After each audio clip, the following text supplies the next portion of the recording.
কাঁঠালগুলো বড় হবে একটা গার্ডেন ছিল গ্রামে আসলে এটাই মজা। কত সুন্দর অনুষ্ঠান হচ্ছে, পাখির কলকাকলিতে মুগ্ধ পরিবেশ। মাটির ঘর, ওটাও মাটির ঘর। বাড়ির পুকুরে নিয়ে যাবো, যেহেতু বাড়িতে আসছি আমাদের বাড়ির ব্লগে, গ্রামের বাড়ি। ওর নাম কি? ও আছে, দীপরাজ আছে, ওরা এখন সাঁতার দেখাবে আমাদেরকে। সাঁতার দেখাও আমাদেরকে। দেখেন বাড়ির ছেলেরা কিভাবে সাঁতার কাটে, দেখছেন কোথায় চলে যাচ্ছে। শহরে কিন্তু এই ফ্যাসিলিটিস আপনি পাবেন না, গ্রামে আসলে। এই পাটা উঠে দাও, পাটা দেখাই দাও।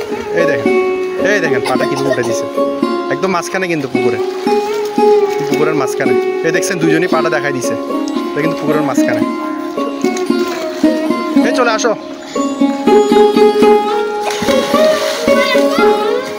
আচ্ছা ডুব মেরে আসো দেখি, ডুব মেরে এসে দেখাও। ডুব মেরে মেরে আসতেছে ওরা।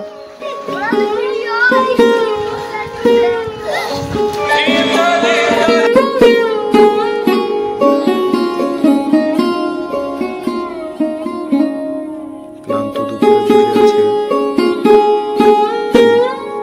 সময়টা একটা গ্রামের শান্তি, সবকিছু চুপচাপ সুন্দর।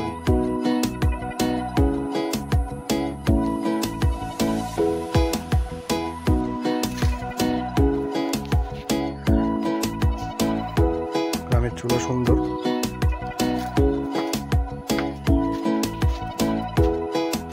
মোটামুটি এই হলো বাড়ির অবস্থা।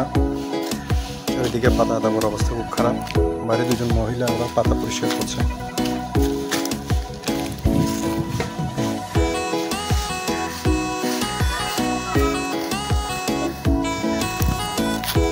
আসলে এখানে প্রচুর পাতা হয়। এই যে কাঁঠাল গাছটার পাতা পড়েছে নিচে, আর এই গাছের পাতা পড়ে, যদিও এটা আমাদের গাছ নয়, ওই গাছের পাতাটা পড়ে চারিদিকে একটু বেহাল বসে।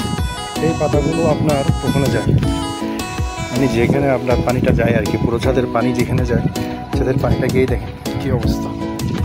এখানে গিয়ে পুরোটা জাম হয়ে গিয়েছে, এদিকে আর পানি যেতে পারে না। এই হলো অবস্থা, দেখতেই পারছেন কী অবস্থা। এই গাছের পাতা, একটা শিম গাছ, একটা ডাব গাছ শুকিয়ে গিয়েছে। ভর দুপুর ওরা রোদে রেখে কাজ করছে। কাঁঠাল হয়েছে, যদিও এখনো ছোট।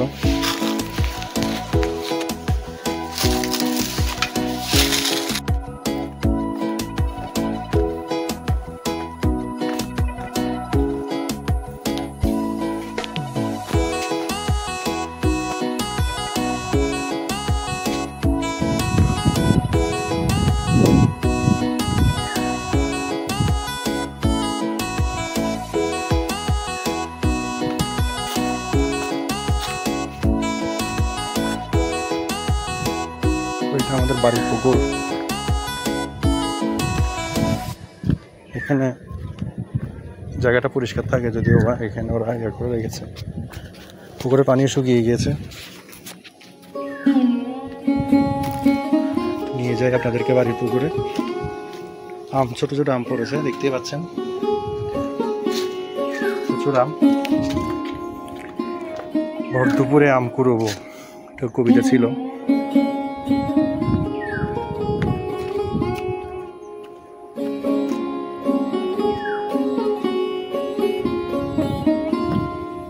অনেক রাস্তা একদমই নিচে নেমে গিয়েছে।